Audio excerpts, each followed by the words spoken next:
세 번의 세례. 세 번의 세례가 있습니다. 나는 몇 번의 세례를 받았습니까? 첫 번째 세례는 물 세례지요. 두 번째는 성령의 세례. 그런데 세 번째의 세례가 있는데 고난의 세례입니다. 마가복음 10장 38절 너희가 나의 마시는 잔을 마시며 나의 받는 세례를 받을 수 있느냐? 잔과 세례가 동격으로 나와 있습니다. 세례, 밥티조라는 말은 유리병이 바다에 빠지듯이 물속에 빠져서 꼬르륵 가라앉는 완전히 잠긴다는 뜻입니다. 즉 고난의 잔 또는 고난의 세례란 그 고난 속에 푹 빠져가지고 완전히 고난으로 점철된 머리끝부터 발끝까지 모두가 고난인 그러한 상태를 말씀하는 것이죠. 그래서 세 번의 세례가 있는데요. 첫 번째는 물 세례, 두 번째는 성령의 세례. 그런데 성령의 세례로 끝나면 안 된다는 것입니다.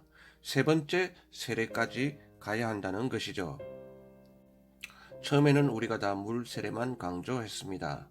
지금도 물 세례만 강조해서 수세만 받으면 다 구원받는 것처럼 가르치는 것도 있는데, 또 두 번째로 물 세례만 받으면 안 된다.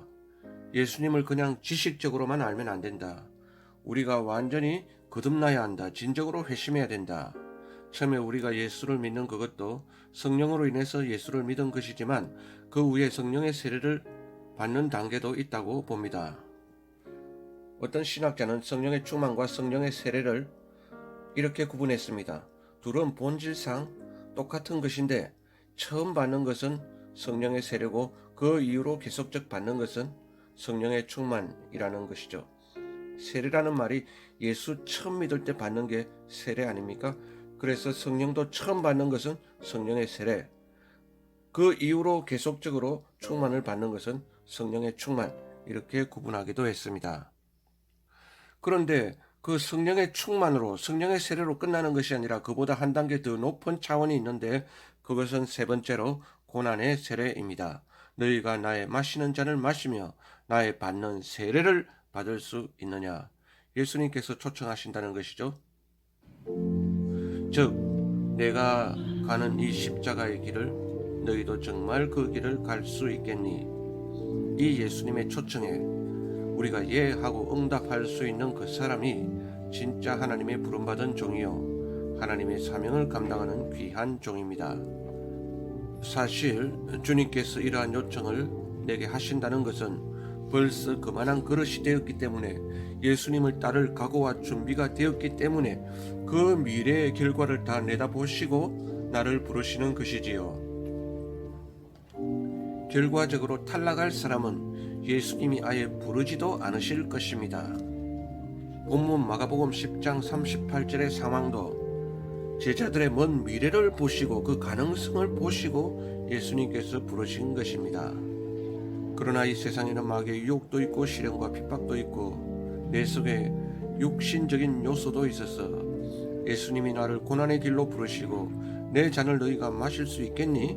내가 받는 세례를 너희가 받을 수 있겠니? 하시면서 그 십자가의 길로 우리 각자를 인도하시지만 매일 순간순간 내가 도전에 직면할 때, 내가 어떠한 고통과 고난을 직면할 때 내 마음속이 이렇게 순순대로를 달리듯이 그렇게 쉽게 순종할 수 있는 일은 아니라는 것입니다.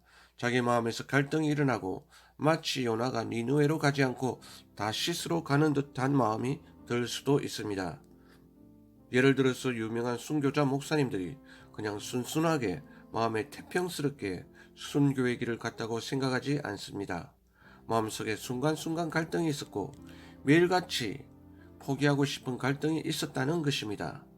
그러나 매일 순간순간 닥치는 그러한 갈등을 매일 순종하며 나아갔다는 것이지요. 네, 저도 주님의 고난의 잔에 동참하기를 원합니다. 네, 저도 주님이 받으신 그 세례에 함께 받기를 원합니다 하면서 나아갔다는 것입니다. 자, 그래서 우리가 주님이 받으시는 잔을 내가 같이 받아 마시고 주님이 받으시는 세례를 내가 같이 받았을 때 어떤 일이 일어나는 것입니까? 그런 사역자에게 있어서 영광이 나타나는 것입니다. 그런 성도에게 있어서 예수님의 권세가 주어진다는 것입니다. 그런 사람에게 있어서 영혼 구원의 열매가 맺어진다는 것입니다. 그런 고난의 세례를 받지 못하고 있기 때문에 우리 주변에서 영혼 구원의 열매가 나타나지 않으며 내가 예수님이 마시신 그 잔을 함께 마시지 못했기 때문에 내 속에서 생명이 나오지 않는 것입니다. 여러분, 잔을 마시면 어떻게 됩니까? 그 피가 내 몸속으로 들어가는 것 아닙니까? 다시 말해서 피와 그 예수님의 피와 내 몸이 일심동체가 되는 것입니다. 피는 생명이라 그랬거든요. 그 예수님의 생명, 즉 피가 내 몸속에 들어와서 내 몸속에서 내 몸과 일심동체가 되었을 적에 그가 하는 말이나 그가 하는 사역이나 그가 사는 삶은 모두가 예수님의 생명으로 작은 예수로서 그 예수님의 권위를 가지고 이 세상에서 자기 시대에 자기 사명을 감당하는 사람이 된다는 것입니다. 우리가 이렇게 성경을 공부하는 이유는 좀 알면 이왕 가는 길을 가기가 그래도 쉽다는 것입니다. 깜깜 모르는 길을 더듬으며 갈 수도 있습니다만 배우면 알고 가기에 그 길을 더 쉽게 갈 수 있는 것입니다. 진정한 부르심은 십자가로의 부르심. 나의 마시려는 잔을 너희가 마실 수 있느냐? 저희가 대답하되 할 수 있나이다. 지금 이 상황은 예수님은 십자가를 염두에 두시고 십자가의 길을 가시는 것을 말씀하시는데 제자들은 자기가 서로 높아지겠다는 뜻으로 그 잔을 마실 수 있겠다고 대답한 것입니다. 세베대 두 아들이 자기 어머니와 합세해서 주의 나라의 하나는 우편에 하나는 좌편에 앉게 해주소서 이렇게 요청하는 상황인 것입니다. 오늘날에도 비슷한 상황이 벌어질 수 있습니다. 어떤 사람들은 신학교로 가라는 소명을 받았다고 합니다. 그분들이 생각하는 신학교로 가라는 소명은 비록 일부이긴 하지만 어떤 큰 교회에서 그래도 목사님이 저 앞에 나가서 강대상에서 설교도 하고 예배도 인도하고 하는 것을 보면서 그게 아름답고 고상하게 보이니까 내가 세상 직장을 버리고 신학교에 갔으면 좋겠다라는 그러한 마음이 생길 수도 있는 것입니다. 세베대 두 아들도 그랬다니까요. 또 어떤 분은 자기가 기도하는 중에 자기가 큰 교회를 목회하는 그러한 비전을 환상 가운데 보았다라고 말합니다. 대부분 사람들이 말하는 자기가 받았다는 소명은 뭔가 좀 자기가 큰 일을 하도록 부름을 받았다는 것입니다. 그런데 본문에 예수님이 부르신 부르심은 내 잔을 마실 수 있겠느냐 하는 것입니다. 오늘날 주님은 우리에게 소명을 주시고 나를 초청하십니다. 너는 이 나라와 이 교회를 위해서 십자가를 질 수 있겠니? 그런데 우리 대부분은 이렇게 동문서답을 할 수가 있습니다. 네, 주님, 제가 기꺼이 큰 교회를 목회하겠습니다. 오늘날 주님은 너희도 세상의 복음 전파와 선교를 위해서 십자가를 지고 나를 따르겠니? 그런데 우리 대부분은 이런 마음일 수 있습니다. 물론입니다, 주님. 그래서 저를 좀 크고 유명한 인물로 만들어 주십시오.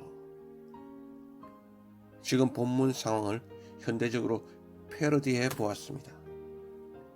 물론 예수님이 그러한 십자가의 길을 안내하실 적에 그들이 완벽한 믿음이라서 그렇게 하신 것은 아니지만 우리도 이런 잘못된 자기 야망적 소명을 가지고 출발했지만 나중에 정말 사도들처럼 주님의 뒤를 따라 십자가의 길을 갈 수도 있을 것입니다. 어쨌든 주님의 종과 사역자들이 가는 그 길은 십자가의 길이요 주님이 마시신 잔을 똑같이 마시는 그 길임을 우리는 잊어서는 안 될 것입니다.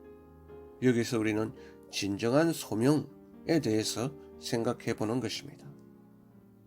진정한 소명, 자기가 목회자로, 선교사로, 또 다른 평신도 사역자로, 캠퍼스 사역자로 이렇게 부르심을 받는 그 모든 진정한 소명, 그 안에는 예수님의 초청이 있는데 내가 마시는 잔을 너희도 마실 수 있겠느냐? 내가 받는 세례를 너도 받을 수 있겠느냐? 이러한 소명을, 이러한 부르심을 한 번쯤은 진지하게 생각해야 될 때가 반드시 오게 된다는 것입니다. 내가 마시려는 잔을 너희도 마실 수 있겠느냐? 이 말씀을 한 번도 심각하게 생각해 보지 않고 우리는 신앙생활을 10년, 20년 이상 계속 할 수도 있는 것입니다. 그가 살아생전에 미국의 3대 영향력 있는 기독교 저술가 중 한 사람이었던 헨리 나우엔이 이 잔을 들겠느냐 라는 책을 한 권 썼는데, 그가 이 책을 쓴 것은 마태복음 20장 22절 내가 마시게 될 잔을 너희도 마실 수 있겠느냐 라는 말씀에 어느 날 갑자기 꽂혔기 때문이라고 합니다. 그 말씀을 자기가 평소에 한 번도 심각하게 생각하지 않고 오래도록 신앙생활을 해왔다는 것입니다. 또한 성직자가 된 후에도 그 말씀을 한 번도 깊이 있게 묵상해 보지 않고 성직자의 길을 걸어갔다는 것입니다. 그런데 어느 날 자기가 성찬식에 가기 전에 하나님께서 자기 마음에 어떤 감동을 주셔서 내가 마시게 될 잔을 너희도 마실 수 있겠느냐 라는 말씀이 깊이 꽂혔다고 합니다. 한번 깊이 생각해보고 묵상해 보았다는 것입니다. 그래서 쓴 책이 이 잔을 들겠느냐입니다. 나우엔의 책에 그런 점이 약간 언급되어져 있습니다. 자기가 과거에 막연히 생각한 성직자의 이미지는 좀 영화롭고 존경받고 우러름을 받는 그러한 모습이었다는 것입니다. 그런데 성직자가 되고 난 후에 진정한 성직자의 길이 무엇인가? 진정한 소명받은 사람의 길이, 진정한 사명자의 길이 무엇인지 깊이 생각하게 되었다는 것이지요. 그건 한마디로 나의 마시게 될 잔을 너희도 마시는 것입니다. 바로 십자가의 길이란 것입니다. 그러니까 오늘 우리도 깊이 생각해 보아야 합니다. 주님으로부터 부름을 받은 사람은, 진짜 소명을 받은 사람은, 진정한 주님의 부르심은 십자가로의 부르심이고 고난의 장으로의 초청인 것입니다. 내가 아직도 한 번도 주님의 이러한 부르심을 받지 못했다는 것은 내가 진정한 의미에 있어서 소명과 부르심을 받지 못했다는 뜻이 될 수도 있습니다. 앞으로 미래에 그러한 초청과 부르심이 또 오게 될 수는 있겠지요. 예수님은 제자들아 내가 너희를 우러름을 받는, 높이 들림과 존경을 받는 그러한 자로 만들어 줄게, 이런 식으로 성경에 약속하신 적은 한 번도 없습니다. 예수님이 부르시는 그 부르심은 오늘도 마찬가지로 내가 마시는 잔을 너희도 마실 수 있겠니? 라는 부르심이고, 그 부르심의 음성을 들은 사람만이, 그걸 한번 심각하게 고민해 본 사람만이 진정으로 주님께 부르심을 받은 사람인 것입니다. 꼭 목회자 말고도 소명받은 사람이 있습니다. 꼭 목회자만 이러한 부르심을 받는다는 뜻은 아니고요. 여러 가지 은사가 있고 여러 가지 직임이 있고 다양한 자리에서 다양한 부르심을 신자들은 받을 수 있습니다. 오늘날 한국 교회의 약화 원인은 바로 선교 단체가 약화되었기 때문이다 라는 지적이 있습니다. 선교 단체 페로처치라고 그러죠. 페로가 둘러싼다는 뜻입니다. 헬라어로 교회 바깥에 교회를 둘러싼 교회, 페라처치는 즉 선교 단체를 뜻하는 말입니다. 이 페로처치들이 부흥했을 때는 한국 교회가 부흥했는데, 페로처치들이, 선교 단체들이 약화되었을 때는 한국 교회가 동반 약화되더라는 것입니다. 왜 선교 단체들이 약화되었느냐 하면, 어떤 사람의 지적에 의하면 약 1980년대 후반부터 88 서울 올림픽이 열릴 때 전부터 선교 단체 간사들이 대거 신학교로 들어오기 시작했습니다. 선교 단체가 잘 운영되기 위해서 지도자들이 신학을 해야 된다라는 그러한 목적도 있었지만, 또 다르게 신학교 나와서 그래도 목회자가 되면 어엿한 성직자로 대접을 받는데, 선교 단체에서 아무리 고생하고 오래 있어도 간사, 스태프 이런 호칭밖에 주어지지 않으니까 그분들이 어쩌면 내나 저나 똑같은 사람인데 뭐 이렇게 신학교 가서 목회자가 되어서 하면 되지, 그런 생각으로 대거 신학교에 들어온 것이 어쩌면 선교단체의 약화로 가져왔고, 선교단체의 약화는 즉 한국교회의 약화라는 파급 효과를 낳았다는 지적입니다. 하나님이 모두를 목회자로 부른 건 아니라는 것이지요. 선교단체 간사로 불렀으면 또는 평신도 사역자로 불렀으면 그 자리에서 충성하고 그 고난의 잔을 마시며 있어야 된다는 것입니다. 이렇게 목회자 말고도 주의종으로 여러 부르심이 있습니다. 지금도 한국교회가 부흥을 회복하려면 선교단체들이 활성화되어야 할 것입니다. 그렇게 되려면 선교단체 스태프들이, 간사들이 자기의 부르심을 소중하게 여기고 거기에 순종해야 하는 것입니다. 다시 말해서 십자가를 지고 고난의 잔을 기꺼이 마시며 가야 한다는 것입니다. 하나님이 꼭 우리를 부르시는 부르심은 안수받는 교단 목회자가 되는 것만 아닐 수 있다는 것입니다. 주님의 잔을 마시는 길을, 이러한 세 번째 세례의 길을 한 번도 심각하게 고려해 보지 않고 주의 사역에 뛰어든 사람은 아직 진정한 의미에서 부르심을 받은 사람이 아닌 것입니다. 그러나 세베대의 두 아들이나 다른 제자들처럼 처음에는 뭣도 모르고 뛰어들었다가 나중에 성숙해서 십자가를 질 수는 있겠지요. 어쨌거나 우리가 주님의 제자의 길을 가는 데 있어서 인생의 어느 순간에 한 번은 이 고비를, 이 시험을 통과해야 하는 것입니다. 주님이 마시신 잔을 진정 내가 마실 수 있겠는가? 내가 가는 이 길은 많은 사람들의 존경을 받고 박수 갈채를 받고 우러름을 받는 그러한 길이 아니라, 내가 가는 이 길은 주님이 가신 십자가의 길을 뒤따르는 길이다 라는 것을 우리가 한 번은 고민해 봐야 한다는 것입니다. 십자가의 길이 2000년 전에만 있었고 지금은 없을까요? 그렇지 않습니다. 오늘날에도 십자가의 길은 반드시 있습니다.